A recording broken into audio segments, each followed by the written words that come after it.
आज की तेजी से बदलती बैंकिंग दुनिया में एक ही सवाल सबसे बड़ा है, टेक्नोलॉजी हमें कहां ले जा रही है। AI, blockchain, digital banking, UPI का प्रभाव, साइबर फ्रॉड का बढ़ता खतरा और छोटे व्यापारियों की लोन चुनौतियां। इन सभी प्रश्नों के उत्तर जानने के लिए इंडस्ट्रियल एम्पायर की टीम ने यूको बैंक के deputy general manager Ashutosh Singh से खास बातचीत की है। उनसे बातचीत में हमने समझने की कोशिश की कि बैंकिंग का भविष्य कैसा होगा और आम लोगों तथा उद्योगों पर इन बदलावों का क्या असर पड़ेगा। आइए सुनते हैं उनके महत्वपूर्ण विचार। मेरा नाम आशुतोष सिंह, मैं UCO bank zonal head DGM. अभी इस बार वी आर लकी कि हमें फिर से second year continuously UCO bank को नॉन लीड कैटेगरी में फर्स्ट प्राइज़ मिला है एंटायर यूपी में। इसके लिए मैं इंडियन इन्वेस्टर फेडरेशन का बहुत बहुत धन्यवाद देता हूं और अपनी टीम का, अपने टॉप मैनेजमेंट का धन्यवाद देता हूं कि उन्होंने सपोर्ट किया जो बैंक की जर्नी यहाँ फर्स्ट प्लेस तक रही। सर, जिस तरह से बात की जाए नई टेक्नोलॉजी की, तो बहुत सारी ऐसी टेक्नोलॉजी आई है जिसमें डिजिटल हर चीज़ कर दी गई है, चाहे वो एआई की बात की जाए या ब्लॉकचेन की बात की जाए। तो कितना फ़र्क पड़ा है सर बैंकिंग सेक्टर पर? बैंकिंग सेक्टर पे बहुत ज़्यादा फ़र्क पड़ा है। पहले अगर आप देखेंगे तो हर एक ट्रांजैक्शन को करने के लिए सिर्फ 10 टू मैं अगर बोलूँ तो 10 to 5 बैंकिंग थी, पर कस्टमर्स के लिए 4 o'clock तक ही टाइम हुआ करता था।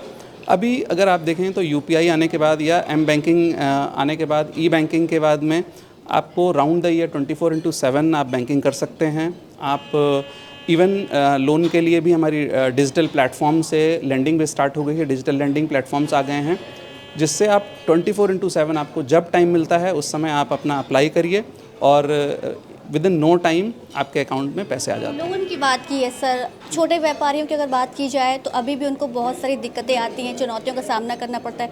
कैसे वो आसानी से लोन ले सकते हैं? मैं जो भी छोटे व्यापारियों या इनकी बात मैंने अभी थोड़ी देर पहले भी करी थी और उसमें मेरा सिर्फ एक ही कहना है कि पहले लोग बैंक से जुड़ें, अपने सेविंग अकाउंट्स, अपने जिस भी तरह के अकाउंट हैं, चाहे वो टर्म डिपॉजिट हो, रिकरिंग डिपॉजिट हो या सेविंग डिपॉजिट के साथ में जुड़ें। जब कुछ दिन आप बैंक के साथ जुड़ते हैं, बैंक आपको देखता है, समझता है, आपकी नीड्स को समझता है। उसके बाद में जब आप लोन या इसके लिए अप्लाई करते हैं तो बैंक के लिए आसान हो जाता है आपके उस नीड को प्रोसेस करने के लिए। और अगर मैं बात करता हूँ पीएम स्वनिधि या हमारे पास जो सीएम युवा बहुत अच्छी स्कीम जो स्टेट गवर्नमेंट ने चला रखी है, उसमें हमारी फंडिंग अच्छी हो रही है और अच्छे जो उद्यमी हैं, जो भी शुरू करना चाहते हैं, जिनका मनोयोग से काम करना चाहते हैं, उनको बैंक फंड कर रहा है और एंटायर इंडस्ट्री फंड कर रही है। सर, हम यूपीआई की अगर बात करें तो देश की अर्थव्यवस्था में कितना प्रभाव पड़ा है? मैडम, मैं पेमेंट में बहुत बड़ा चेंज हुआ है। केवल देश की अर्थव्यवस्था की अगर मैं बात करूं तो बहुत ज़्यादा पेमेंट सिस्टम सिक्योर हुआ है और आप किसी भी टाइम पे पेमेंट कर सकते हैं।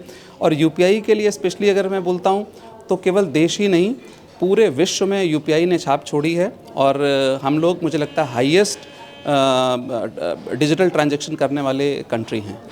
एक लास्ट सवाल मेरा ये है कि जिस तरह से अगर बैंकिंग सेक्टर की बात की जाए, साइबर फ्रॉड बहुत ज़्यादा हो रहा है, पढ़े लिखे लोग भी इसमें फंस जाते हैं, तो कैसे वो अपना बचाव करें, इसका कुछ सुझाव बताइए सर।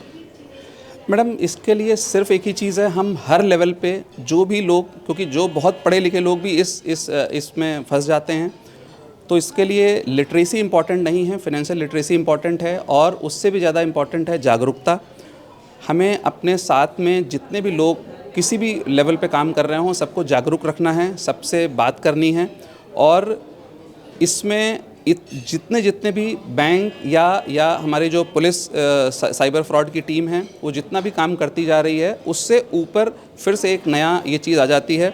अभी थोड़े दिन पहले जो यहाँ पे डीजीपी साइबर फ्रॉड हैं, श्री विनोद कुमार सिंह जी, उनसे भी बात हुई और वो भी उस चीज़ को लेके बहुत चिंतित हैं। सारे बैंक के साथ में एक उन्होंने टीम बनाई है और हर किसी को बोला है कि आप अपने एक स्टाफ को एटलीस्ट वहाँ पे अपॉइंट करवाइए, सो दैट कि हम लोग आगे इसको कर्ब करने में, इसको स्टॉप करने में, लोगों को जागरूक करने में हेल्प कर पाएँ। तो ये थे हमारे साथ यूको बैंक के जनरल मैनेजर आशुतोष सिंह जी, जिन्होंने साइबर फ्रॉड को लेकर जानकारी दी कि कैसे आप साइबर फ्रॉड से बच सकते हैं। और इन्होंने महत्वपूर्ण विषयों पर भी बात की कि जैसे अर्थव्यवस्था बढ़ती जा रही है तो कहीं ना कहीं यूपीआई का जो एक फ़ायदा है वो अर्थव्यवस्था पर पड़ रहा है। कैमरा पर्सन सत्येंद्र के साथ मनु तिवारी, इंडस्ट्रियल एम्पायर, लखनऊ।